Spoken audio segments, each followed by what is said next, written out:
भाषा हे एक शस्त्र आहे आणि जर भाषाच माहित नसेल तर लढाई जिंकणार कशी? इंग्रजी न शिकणं हा आपल्या लढ्याला कमकुवत करणारा निर्णय आहे. हवं तर मी शिकवतो तुम्हाला, तरुणांनाही आणि ज्येष्ठांनाही. कारण न्याय मिळवायचा असेल तर भाषा शिकणं हीच पहिली पायरी आहे. हे काय आपल्यासाठी नाही. चला इथनं. चला इथनं, चला. ओ थांबा थांबा, ओ ऐका माझं. चला. ओ थांबा.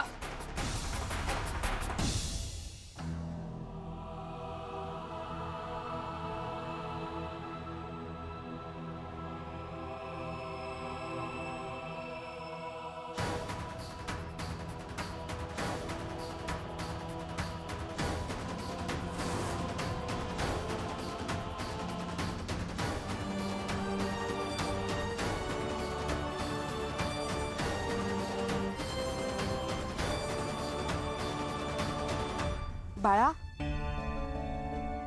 बाकी कुणाला तुझं म्हणणं पटो न पटो, मला तुझं म्हणणं पटलंय.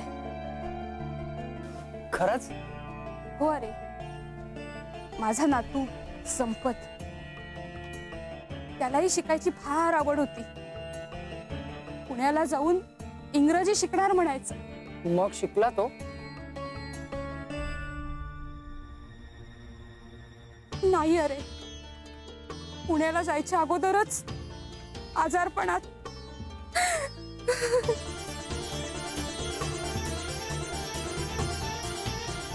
माफ करा. महादेवाच्या दर्शनाला जा, शिवच तुला मार्ग दाखवेल. स्वामींनी मला इथे पाठवलं आणि इथे हाच विषय. हा योगायोग नाही, पहिल्यांदा हे असं काहीतरी घडतंय. आणि त्याच वेळी मला स्वामींनी इथे पाठवणं. स्वामींना नेमकं काय अपेक्षित आहे?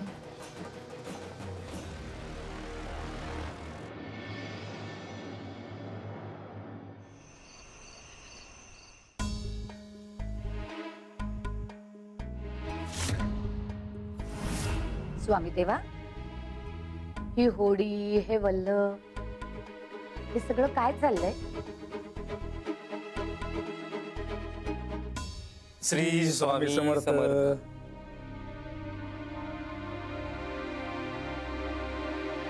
स्वामी, आम्ही संभ्रमात आहोत. आमच्यामध्ये वाद सुरू आहेत. ती इंग्रजी भाषा शिकावी की नाही.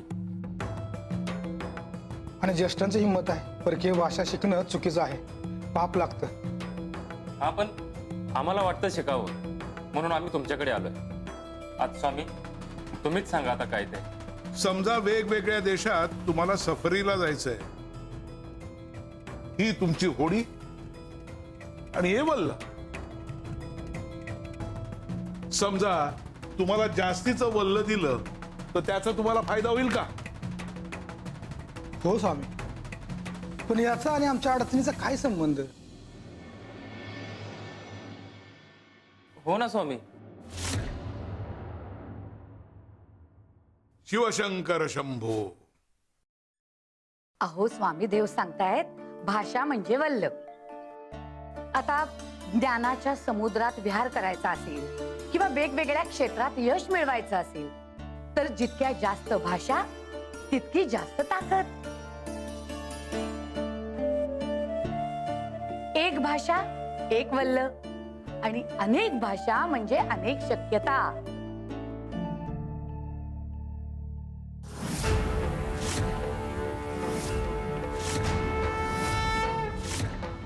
अरे देव, होडलं तर भो काय?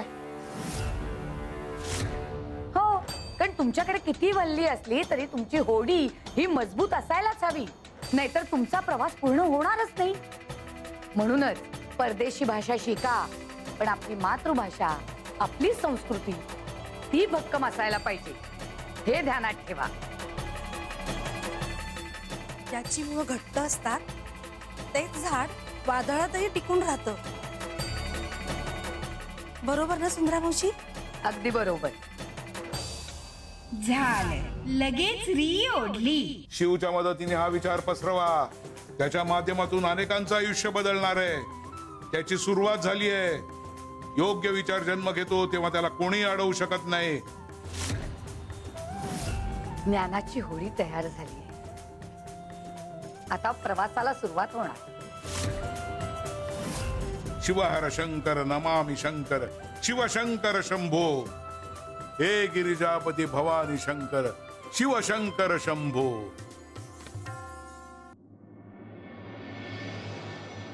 ए B C D E F.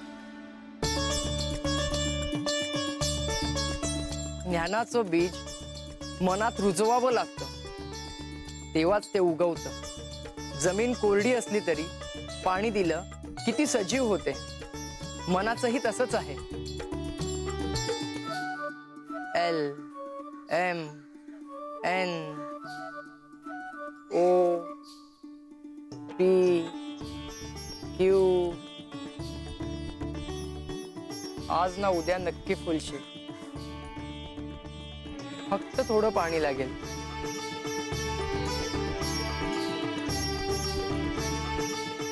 बदल मोठा आहे, पण सुरुवात नेहमी छोटी असते.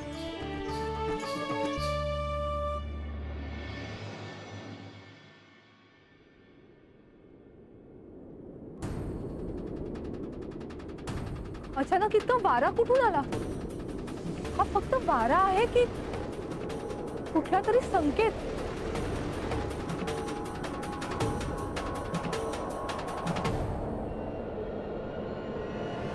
अरे देवा!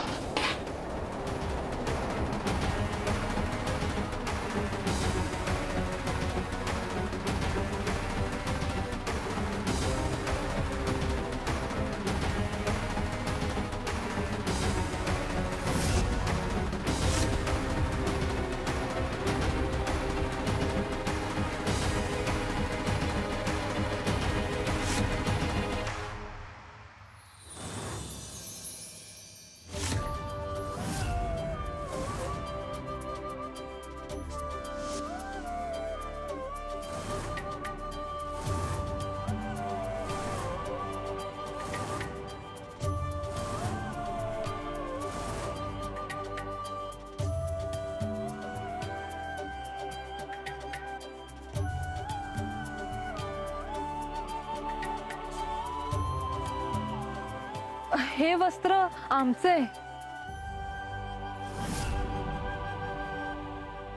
धन्यवाद.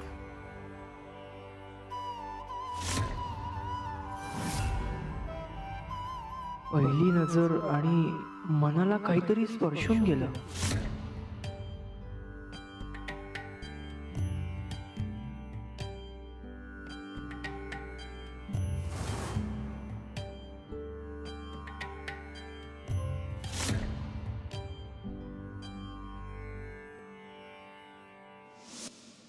ए बी सी डी हे काय बडबडतायत? एफ जी एच आय जे के एल. जीवन योग्य वेळी योग्य ठिकाणी आपली चिन्ह उमटवतच. एक पालवी आशेची असते आणि दुसरी बदलाची.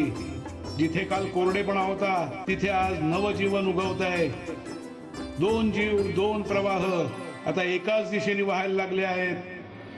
गयाताई, हो बराच वेळ झालाय. नाही म्हणजे सकाळपासून स्वामी उन्मनी अवस्थेतच आहेत आज. अहो मला सुद्धा काहीच कळत नाही. पण सुंदरा मावशी इथे असत्या ना तर त्यांना कळलं असतं. हो. स्वामी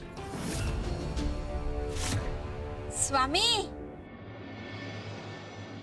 स्वामी. कपिलाय, काय करतेस?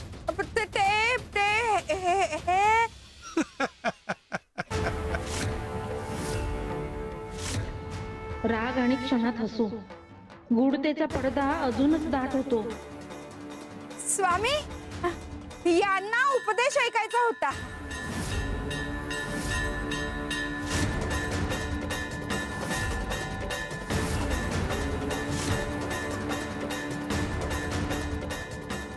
काय ते भांड घास. मी नाही तर काय मी? जिथे प्रश्न असो तिथे कामच उत्तर देत. चल जा. हो.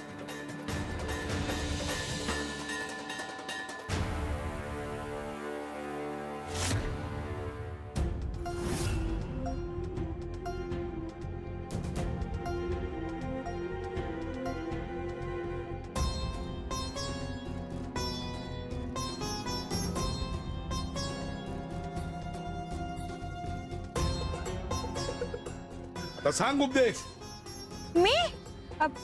मी कसं सांगणार उपदेश? तो तुम्ही सांगायचा ना.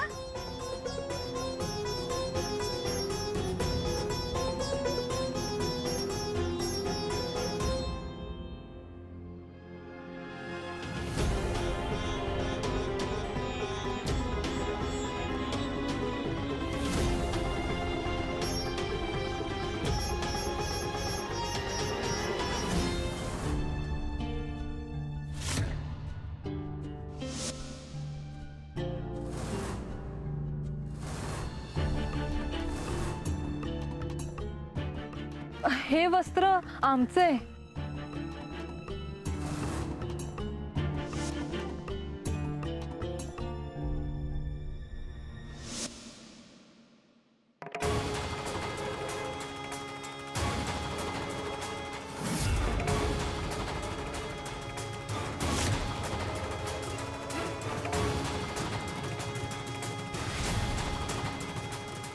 अरे देवा, साप.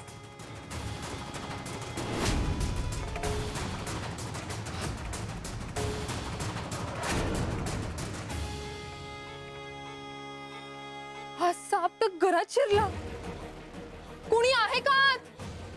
आहे का कुणी?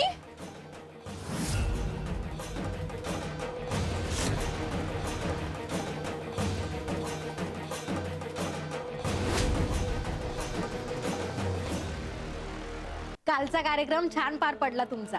सून कशी आहे? खूप छान. ऐका ना, मी तर इथे आता. ए, ही अवदसा इथं कशाला आली? हळदी कुंकात तुझं काय काम? अपशकुनी कुठली? अहो नाही, माझं ऐकून काय घ्या. काय? तू का आलीस? तुला कोणी आमंत्रण दिलं? अहो तुम्ही फक्त एकदा ऐकून घ्या माझं. मी ते तुम्हाला. तुझी सावली पाडून आमच्या आनंदावर विरझण टाकायला आलीयस. चालली की दूर. या कार्यक्रमात तुला कोणी बोलवलं? माझं एकदा ऐकून घ्या तुम्ही. आपला अपमान करायचा असेल बहुतेक यांना. हो. उजळ माथ्याने फिरायची हिम्मत कशी झाली? बोलवायच्या सासूला. अहो माझं एकदा ऐका तुम्ही. मला इतकंच सांगायचं होतं की. चल बाहेर. कळत नाही का तुला? मर्यादा विसरू नकोस. तुमच्या आनंदात विरजण घालण्याचा कुठलाही हेतू नव्हता. मी तर तुम्हाला फक्त हे सांगायला आले होते की इथे. सुंदरा मावशी, कपिलाताई ते भांड आणि हो काय ते उगाच एकाचं दोन सांगू नका. मी सांगते. सुंदरा मावशी, अहो या दोघांना स्वामींचा उपदेश ऐकायचा होता म्हणून मी यांच्यासाठी म्हणून स्वामी उन्मनी अवस्थेत होते ना, त्यांना जागा केलं. तर स्वामी माझ्यावर रागवले आधी आणि नंतर अचानक हा हा हा करून हसायला लागले. मला म्हणाले, कपिले ते भांड घास. मी भांड घासलं. मग आतमधनं हात फिरवत होते. मग मला म्हणाले, आता सांग बघू काय उपदेश देणार तू? मी म्हंटल, मी काय उपदेश देणार? मग आत येऊन बसले आणि मगासपासून भांड्याला आतमधनं हात फिरवतायत. तुम्हाला काय वाटलं? स्वामीदेव उन्मनी अवस्थेत असताना त्यांना काही कळत नाही? हो. स्वामीदेव आधी तुमच्यावर ओरडले कारण तुम्ही त्यांची उन्मनी अवस्था भंग केली आणि नंतर हसले कारण त्यांना माहित होतं तुम्हाला असं वाटतंय की स्वामी देवांना काही कळत नाही. अहो, स्वामी देवांची तंद्री म्हणजे अज्ञान नाहीये, ती सर्वज्ञानी अवस्था आहे. तुम्ही स्वामींना किती ओळखता, पण कपिलाताईंना उपदेश करायला का सांगितलं असेल स्वामींनी? उपदेश तर स्वामी देवांनी आधीच दिलाय. कसला उपदेश? तुम्ही बघताय ना, स्वामी देव भांड कसं आतून स्वच्छ करतायत. नाही म्हणजे आपण भांड बाहेरून स्वच्छ करतो, पण आतून ते जास्त स्वच्छ करतो. हो. पण पण माणसाचं तसं नसतं ना. माणूस रोज शरीर धुतो, बाहेरून स्वच्छ दिसण्यासाठी धडपडतो, पण मनाचा मळ, मनाची अशुद्धी ती मात्र धुवायला विसरतो. बाहेरची स्वच्छता दिसते, पण आतली स्वच्छता जाणवते. आत्ता माझ्या लक्षात आलं, शरीराला रोज स्नान लागतं, पण मनाची शुद्धता क्षणोक्षणी लागते. बरोबर ना? अगदी बरोबर. पण आजकाल समाजात अनेकांच्या मनात अशुद्धी भरली आहे, पण त्यामुळे निष्पाप लोकांना त्रास सहन करावा लागतो. तसा आमच्या गोमतीला सहन करावा लागणार आहे.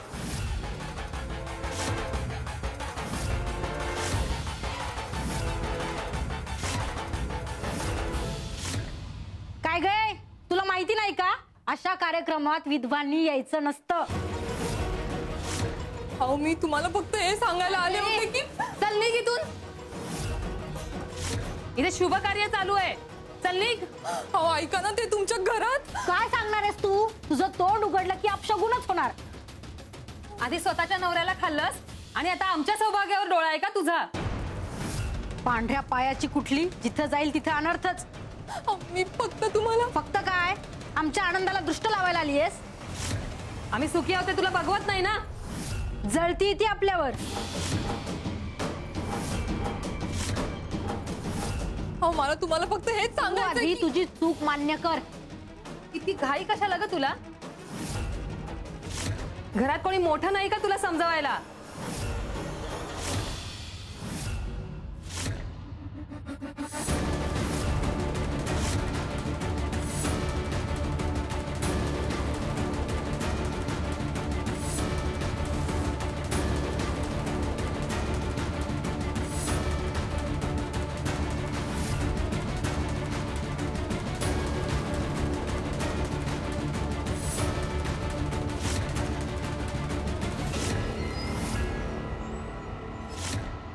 अरे कुठं गेली ही?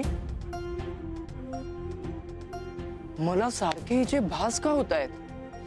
आणि ती पांढरी साडी, याचा अर्थ ती विधवा आहे.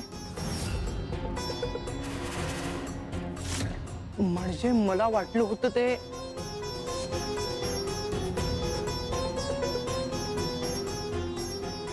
हे वस्त्र आमचे.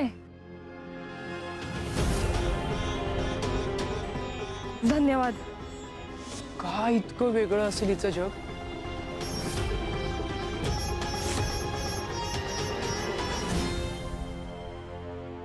श्रावणीताई, विधवा सुनेनं कसं वागायचं हे शिकवलं नाही का तुम्ही तुमच्या सुनेला? थोडं तरी भान असावं तिला. तुमची सून आहे ना ती,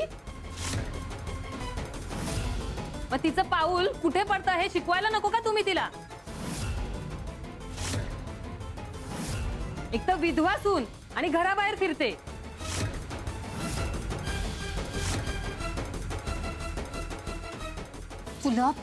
तुला सांगितलं होतं ना घराच्या बाहेर पडायचं नाही म्हणून. एवढी हिंमत वाढली आहे तुझी? अहो सासूबाई, मी फक्त हे सांगायला आले होते की यांच्या घरात साप आहे.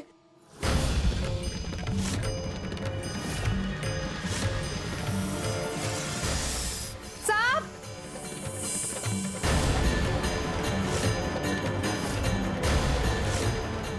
साप साप साप.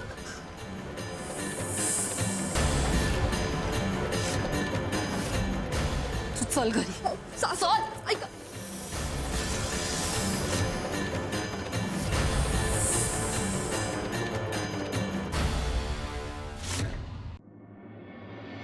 कविराज, जसा सडा शिकवलाय घालायला तसा घाला बरं का. हा गायत्री, जरा नीट. तुम्हाला पण शिकवावं लागलं तर रांगोळ्या कशा घालायच्या त्या. हा. झालं, स्वामी आले. गायत्री, स्वामी आले. स्वामी का असताय? काय आहे गायत्री? अहो इतकी वर्ष तुम्ही स्वामींच्या सानिध्यात आहेत, पण तरी तुम्हाला साधी गोष्ट कळली नाही. कमाल आहे बुवा तुमची. गया, मी सांगते. सांगा. गायत्री, अहो स्वामींच्या हातात आरसा आहे, त्यावर धूळ साठली आहे, त्यामुळे स्वामींना त्यांचा चेहरा दिसत नाहीये, म्हणून ते हसले. बरोबर ना स्वामी? काय बरोबर ना? कपिलाताई, तुम्ही स्वामी देवांच्या बोलण्याचा कृतीचा अर्थ लावायचा प्रयत्न करताय ना, चांगली गोष्ट आहे. पण आता तुम्ही जो अर्थ सांगितलात ना, तो चुकीचा आहे. हा? स्वामी देव हसतायत याचं कारण वेगळंच आहे. आपल्याला दिसतीये ती आरशावरची धूळ, पण स्वामी देव दाखवतायत आतला आरसा, जो आपल्याला दिसतच नाहीये. बरोबर आहे. स्वामी देवांचा संदेश स्पष्ट आहे. ही धूळ म्हणजे मोह, लोभ, अहंकार, ज्यात आपण अडकून पडलोय. पण आतला आरसा, त्याचं खरं स्वरूप म्हणजे आपला आत्मा, जो बघायलाच आपण विसरतो.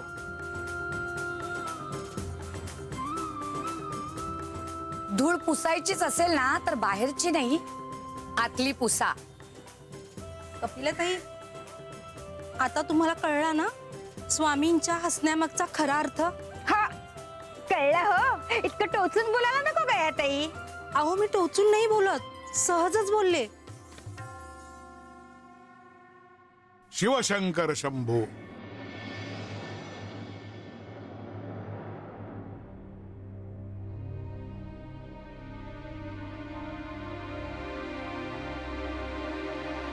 श्री स्वामी समर्थ. आला गोऱ्या साहेबाचा भाचा आला.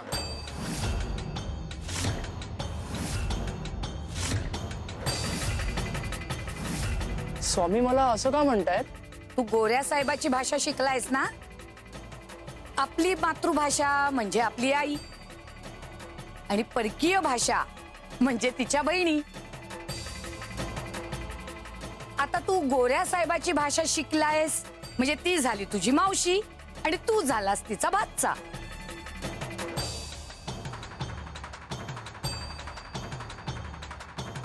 स्वामी, माझ्या उपक्रमात मला आशीर्वाद द्या.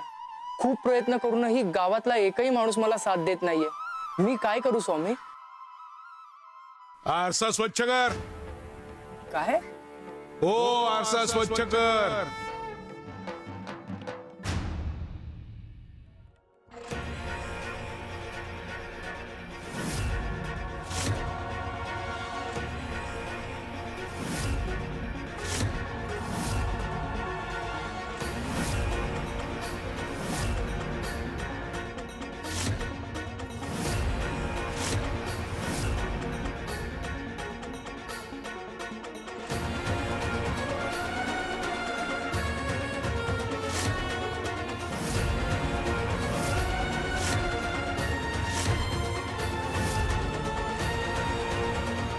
स्वामी, ही धूळ पुसली का जात नाहीये?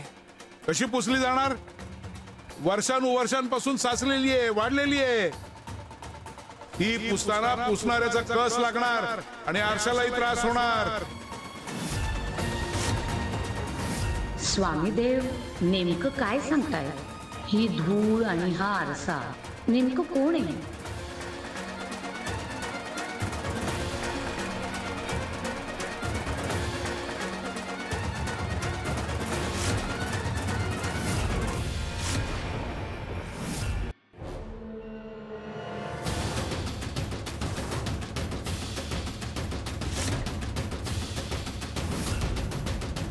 सासूबाई, अहो माझं एकदा ऐका, माझी खरंच काही चूक नाहीये हो. मी त्यांना फक्त सापाबद्दल सांगायला गेले होते. मी स्वामींची शपथ खरं सांगतेय. मान्य करते, तू सापाचं सांगायला गेलीस, पण तू त्यांच्या घरापाशी गेलीसच का? आणि मुळात तू घराबाहेर पडलीसच का? सासूबाई, अहो हे वस्त्र वाऱ्याने उडून गेलं होतं, मी ते फक्त घ्यायला गेले होते. खोटं, एक खोटं झाकण्यासाठी दुसरं खोटं, हेच शिकलीस का ग तू? नाही, माझ्यावर विश्वास ठेवा, मी खरं सांगते तुम्हाला. तुझा सोक्ष मोक्ष लावल्याशिवाय मी राहणारच नाही. चल घरी.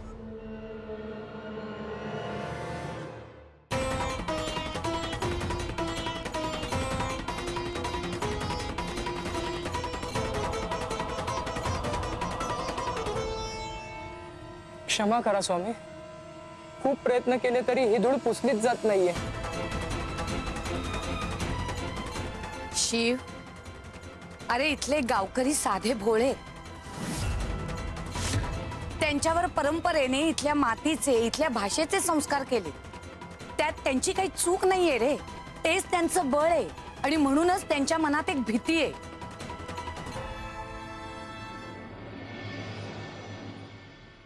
भीती? कसली भीती? परकीय भाषेची भीती, नव्या गोष्टींची भीती. आणि ही भीती म्हणजेच ही धूळ आहे. विराज, माती आणि पीठ घेऊन ये. हो स्वामी.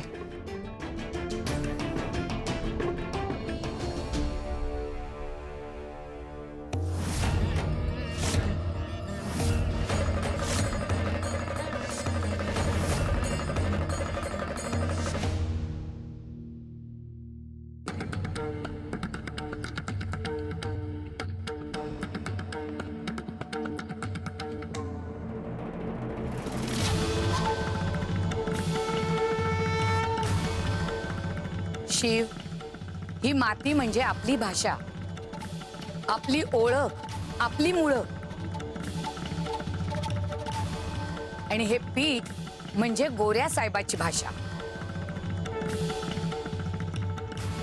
याचा अर्थ काय स्वामी?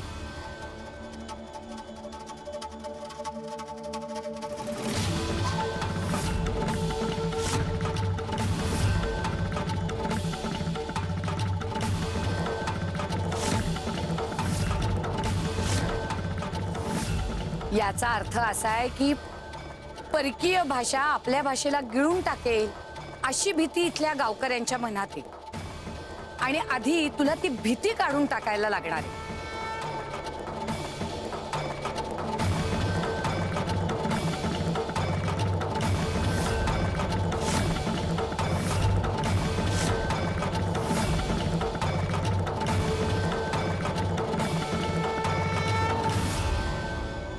शिव, पीठ मातीत मिसळलं तरी माती तशीच आहे ना? हो स्वामी, पण याचा अर्थ काय? स्वामी देव तुला सल्ला देत आहेत. आपली भाषा या मातीच्या ढिगाऱ्यासारखी आहे, लोकांच्या मनात खोलवर रुजली आहे. आता तुला त्यांना सांगायचे, परकीय भाषा आली तरी आपली भाषा संपत नाही. भीतीने नाही तर समजुतीनं जग जिंकता येतं. गुलाम होऊ नका, पण बदल स्वीकारायला शिका. भाषेचे गुलाम होऊ नका, पण तिला आपलीशी करा.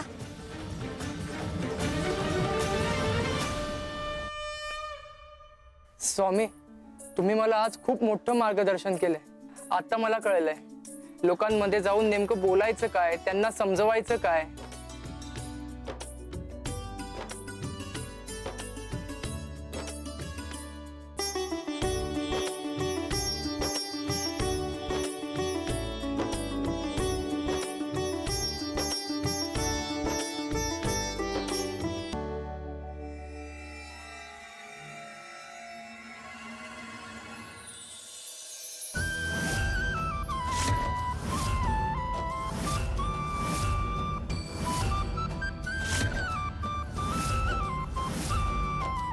कोणाच्या तरी बाबतीत तुला असंच करायचंय.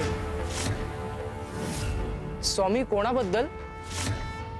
तयार राहा, तयार राहा, तयार राहा, तयार राहा. पण कोणाबद्दल आणि कसली तयारी? स्वामी देवांनी आरशावरची धूळ झाडली आणि तो लख्ख केला. आणि मग शिवला सांगितलं की तुलाही कुणासाठी तरी हेच करायचंय.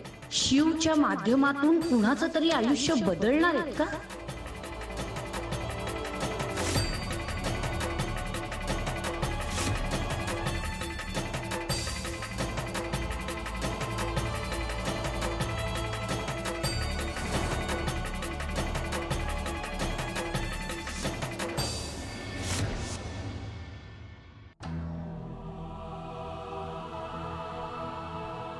तुला तुला सांगितलं होतं ना घराच्या बाहेर पडायचं नाही म्हणून. एवढी हिंमत वाढली आहे तुझी. एक खोटं झाकण्यासाठी दुसरं खोटं. तुझा सोक्ष मोक्ष लावल्याशिवाय मी राहणारच नाही. काय केलंय मी? हे सगळं माझ्यासोबतच का होतंय? सासूबाई नक्की कसला सोक्ष मोक्ष लावणार आहेत? मामांजी काय निर्णय घेतील? काळजी करू नकोस.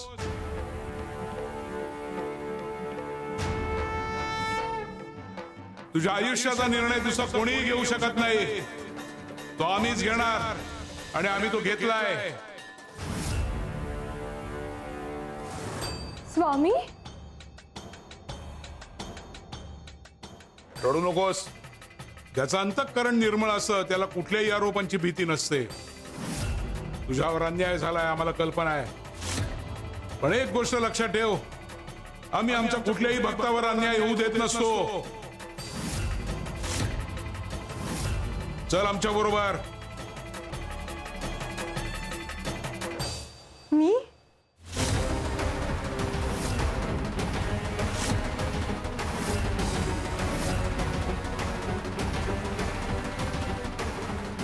घेऊ नकोस.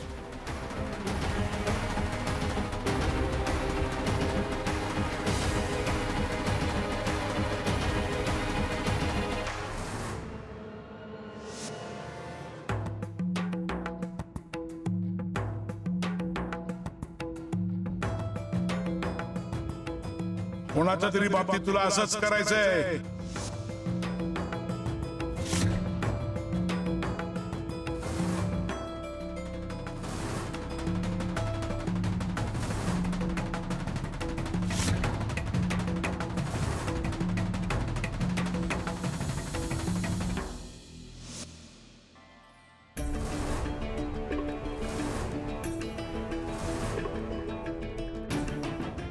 हे वस्त्र आमचे.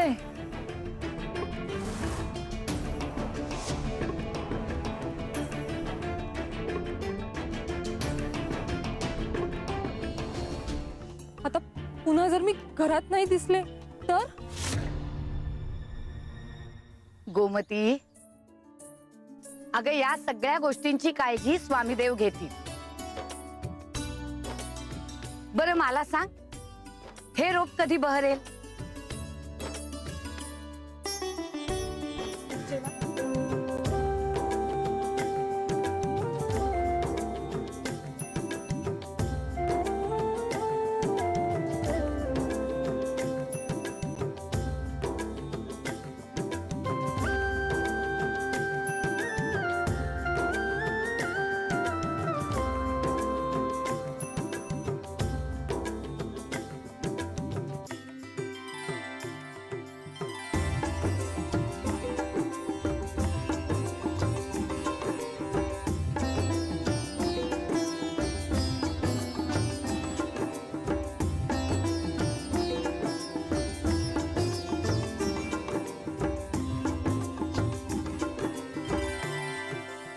गोमती, स्वामीदेव तुला सांगतायत, तुझ्या मनाला आवडणाऱ्या गोष्टी तू कर. तुझं आयुष्य तू तुझ्या मनाप्रमाणे जग. काळजी करू नकोस. धूळ साचली आहे, पुसली जाईल.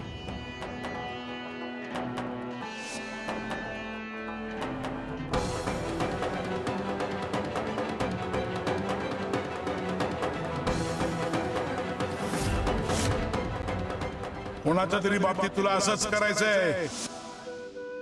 ती धूळ आणि तो आरसा. शिवशंकर शंभो.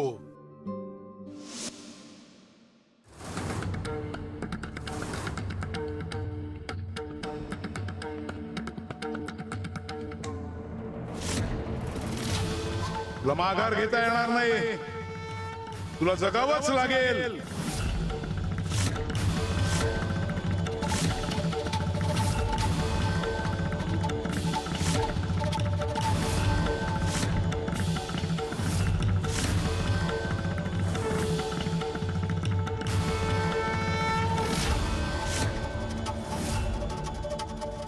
अजून एक चूक, मग तुझा हिशोब होणार.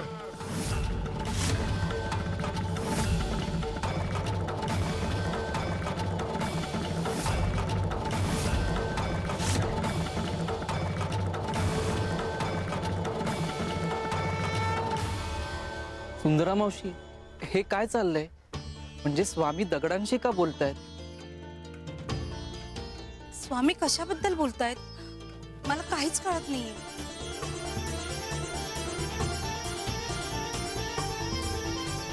श्री स्वामी समर्थ. कसं आहे ना, आपण आपल्या जागी उभं राहून स्वामी देवांचं विश्व नाही समजून घेऊ शकत. आपल्या नजरेला हे दगड दिसतायत, पण स्वामी देवांसाठी त्यांचे भक्त आहेत. हे दगड प्रतीक आहेत स्वामी देवांच्या भक्तांचं. आपल्याला दगड दिसतो, पण स्वामी देवांचा संदेश त्यांच्या भक्तांपर्यंत पोहोचतो. स्वामी देवांची हीच पद्धत आहे जग हाकायची. छे, मला काही हे पटत नाही बाबा. सुंदरा मावशी, अहो आपल्यासाठी हे काही नवीन आहे का? बरोबर आहे. स्वामी कधी कधी विचित्र वागतात, हा त्याचाच भाग असेल कदाचित. पण दगड आणि भक्त यामध्ये नेमका संबंध काय?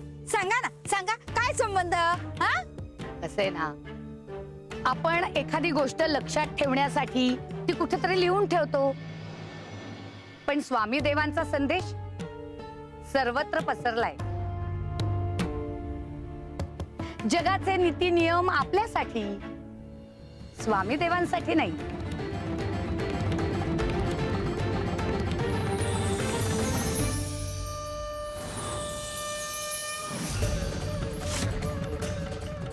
हे काय?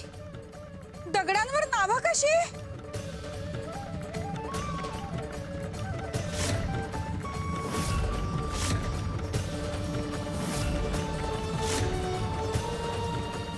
खरंच किती भाग्यवान आहोत आपण. स्वामी देवांनी आपल्याला प्रचिती दिली.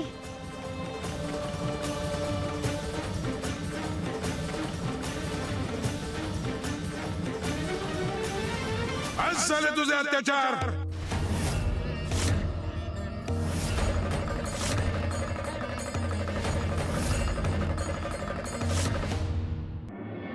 आज झाले तुझे अत्याचार.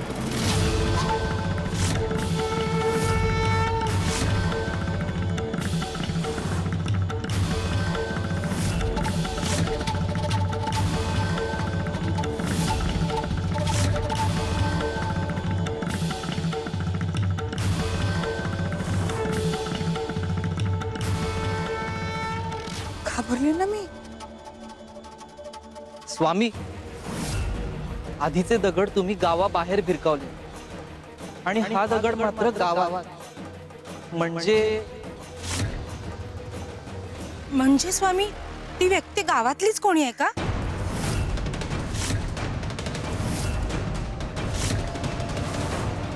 अत्याचार करणारी अशी कोणती व्यक्ती आहे आपल्या गावात? आहे, एक व्यक्ती आहे. सुभेदार.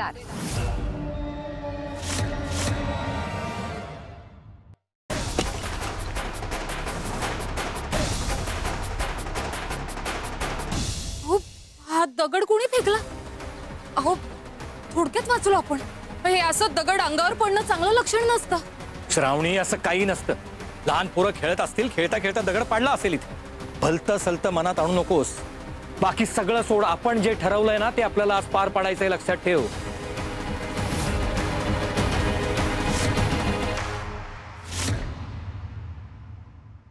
जो गावातल्या लोकांना छळतोच आहे, त्यांच्यावर अत्याचार करतोच आहे, पण स्वतःच्या सुनेला, गोमतीलाही छळतो, त्रास देतो.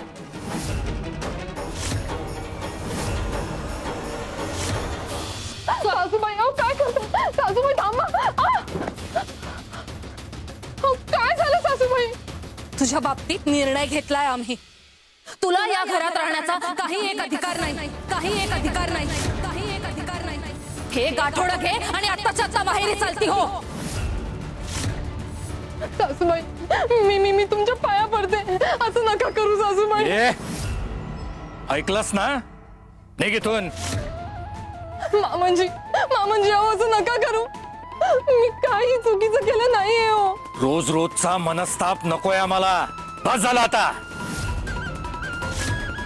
तू ऐकलं नाहीस का? अच्छा आता निघ, माहेरी निघ. सासूबाई माझ्यावर कृपा करा, पण मला घरून असं हाकलवू नका हो. आता निघ इथून, नाहीतर माझ्या हातून काहीतरी वाईट घडेल. मामंजी मी माहेरी नाही जाऊ शकत. माहेरी जायचं नाहीये तुला? माहेरी जायचं नाहीये तुला? थांब, अशी ऐकायची नाहीस तू.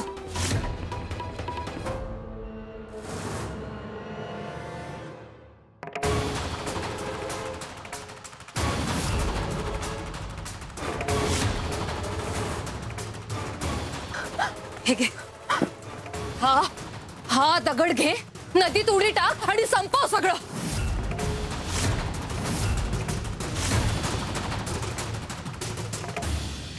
श्रावणी, अगं किती अभद्र बोलतेस तू. तुला तुझं तरी समजतंय का? ही सगळं सहन करते म्हणून किती अत्याचार कराल तिच्यावर. कोमती कुठेही जाणार नाही. आई, हिला चावच लागेल. सुभेदार झालास म्हणून सगळं विसरलास का रे? स्वामी काय म्हणाले होते ते आठव. ती तुमची सून नंतर, आधी आमची लेक आहे आणि तिच्यावर कुठलाही अन्याय आम्ही होऊ देणार नाही. हे स्वामींची लेक आहे ती, तिला घराबाहेर काढायची चूक करू नका. असं मग सांग स्वामींना हिला घेऊन जायला.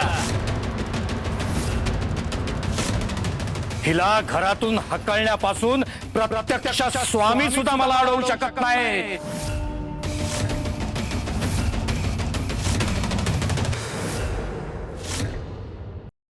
हा बघा, अहंकाराचा आणि गर्वाचा थर साचलेला दगड.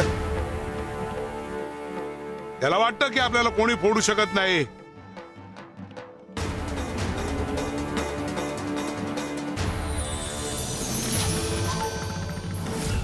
या दगडाचे तुकडे झाले.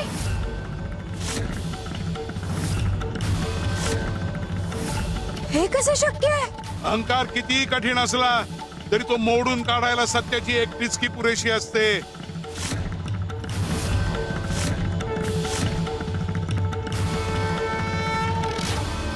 श्री स्वामी समर्थ. स्वामी मी तुम्हाला शरण आलोय. स्वामी, मला मार्गदर्शन करा. मी आयुष्यात खूप चुका केल्यात, खूप पाप केलेत. मला त्याचं प्रायश्चित्त घ्यायचंय स्वामी. मी पुन्हा ते पुण्य कमवू शकतो का स्वामी? मला पुन्हा देवाला मिळवता येईल का? मला एक सांग, ती नदी कधी गढूळ होते का?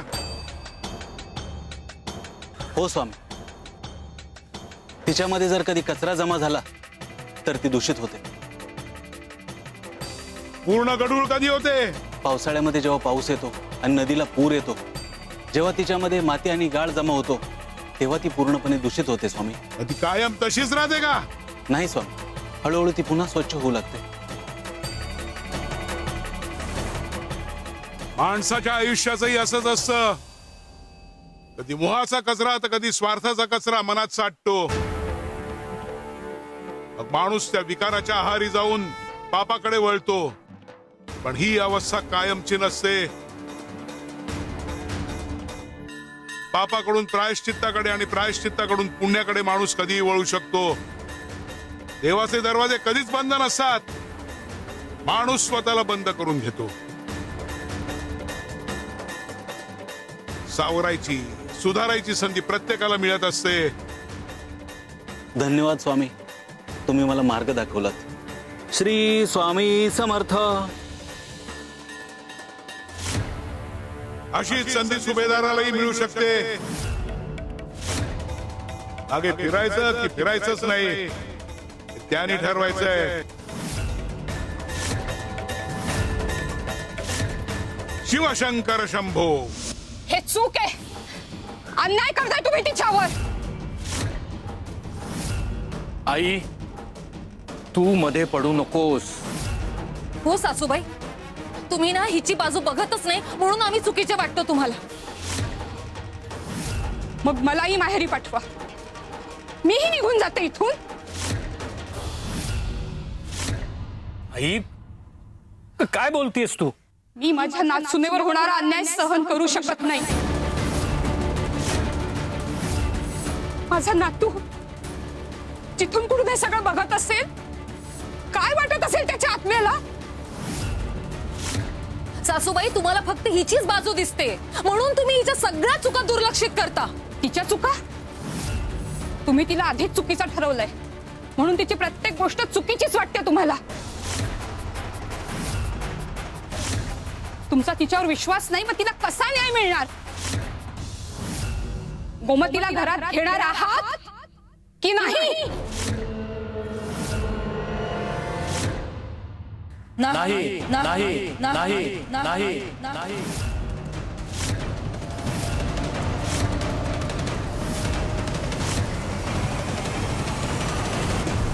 गोमती, चल, आता मला इथे राहता येणार नाही. चल. थांबा.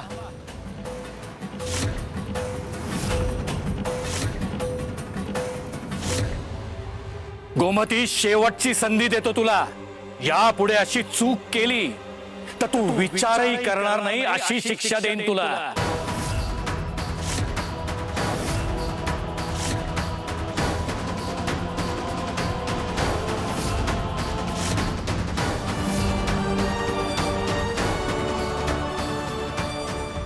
आजी, रडू नकोस.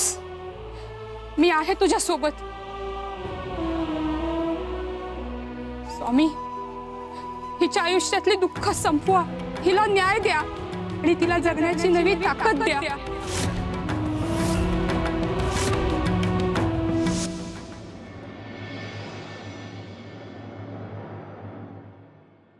तथास्तु.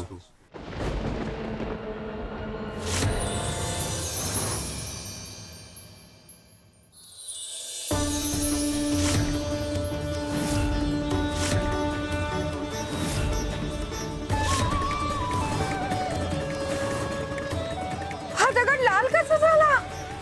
स्वामी देवांनी तथास्तु म्हटलं, पण कुणाच्या प्रार्थनेला, कुणाच्या हाकेला प्रतिसाद दिला त्यांनी? हा पांढरा दगड अचानक कुंकवासारखा लाल झाला. स्वामी देवांची ही काय लीला आहे? हा कोणत्या बदलाचा संकेत आहे?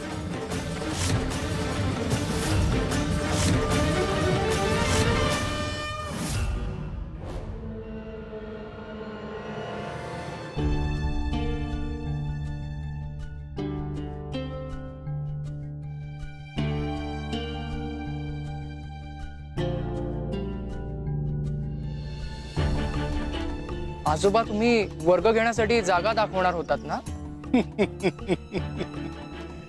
बाळा, हे अक्कलकोट आमचंच आहे.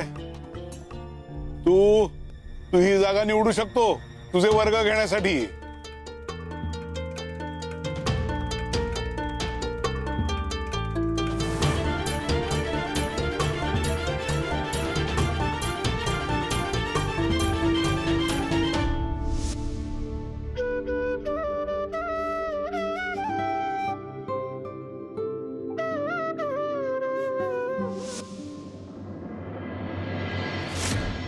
ह्या जागेत विशेष असं काय आहे?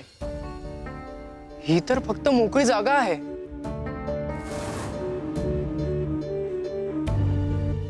आजोबा,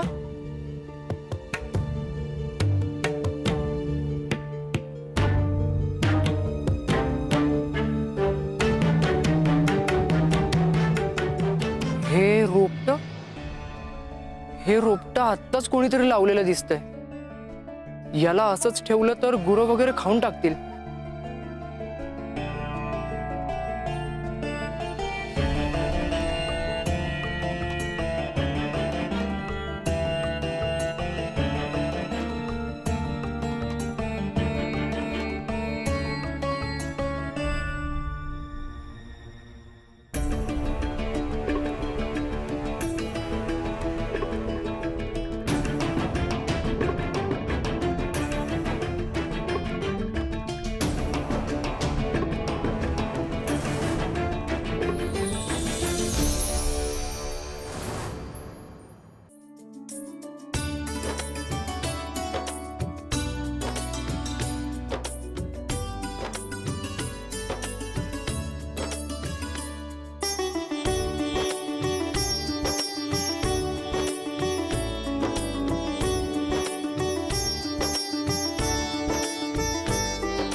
अरे हे बघ इथे आहे शिव. अरे तुला शोधत होतो आम्ही. बोला काय झालं? तुला ते साहेबांची भाषा शिकवायचे वर्ग सुरू करायचेत ना? हो मग त्यासाठी आम्ही गावात जागा शोधत होतो, पण गावात जागा कोणीच द्यायला तयार नाही. अरे मग एखाद्या मोकळ्या जागी झाडाखाली किंवा पारावर आपण सुरू करू शकतो ना. आपण त्यासाठी सुद्धा सुभेदारांची परवानगी घ्यावी लागेल. धर्मशाळेत कदाचित जागा मिळेल, पण त्यासाठी सुभेदारांनाच विचारावे लागेल. म्हणजे सगळीकडे अडचणी आहेत. आणि सुभेदार किती कर्मठ विचारांचे आहेत हे माहिती आहे मला. मला तर नाही वाटत की ते सहजासहजी अशी परवानगी देतील म्हणून. हे बघा, माझ्या कार्याला स्वामींचा आशीर्वाद आहे आणि स्वामींच्या आशीर्वादापुढे कुठलीच अडचण मोठी नाही. चला आपण सुभेदारांकडे जाऊया. नाही, नको बाबा. त्या सुभेदारांचा राग आमच्यावरती ओढवून घ्यायचा नाही आहे. चल बाबा इथून. नाही आहे ना, चल. अरे मार्ग कठीण असला तरी चालणं थांबवायचं नसतं. श्री स्वामी समर्थ. श्री स्वामी समर्थ. श्री स्वामी समर्थ. श्री स्वामी समर्थ.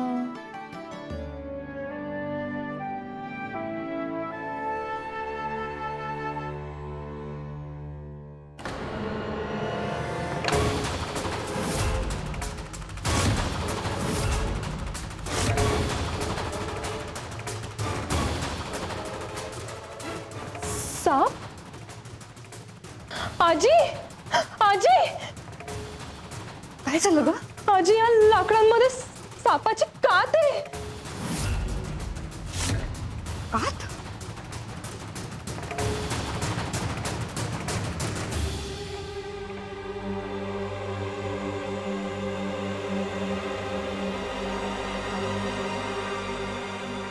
आजी हळू.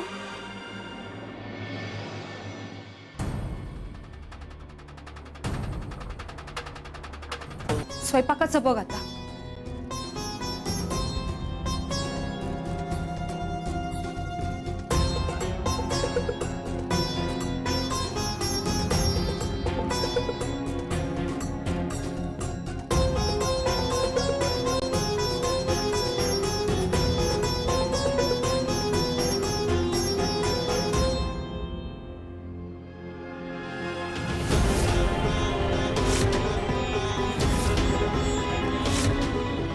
आजी, आजी, काय झालं ग?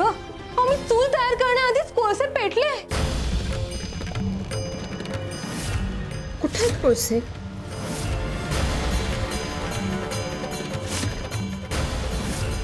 हे काय चाललंय? हे काय चाललंय? मगाशी सापाची कात, आता हे जळणारे कोळसे. स्वामींना काही सुचवायचंय का? तुला आता काट टाकायची आहे.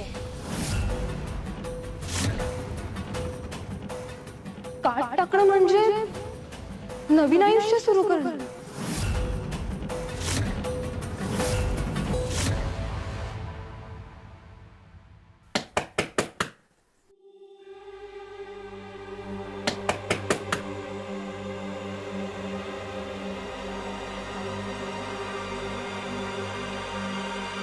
काय काम आहे?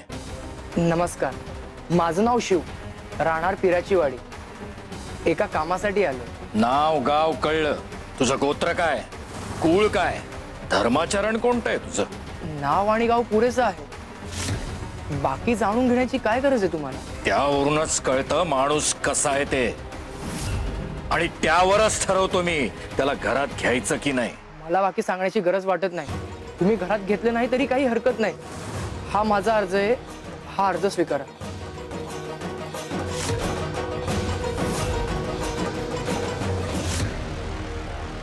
मी इंग्रजी भाषा शिकवण्याचे वर्ग सुरू करणार आहे. गावातील लोक नवीन इंग्रजी भाषा शिकतील, त्यांच्यासाठी नवीन दारं उघडे होतील.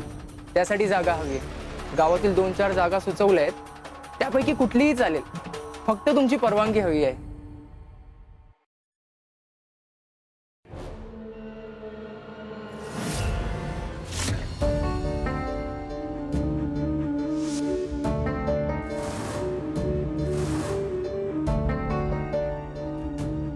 हे वस्त्र आमचे.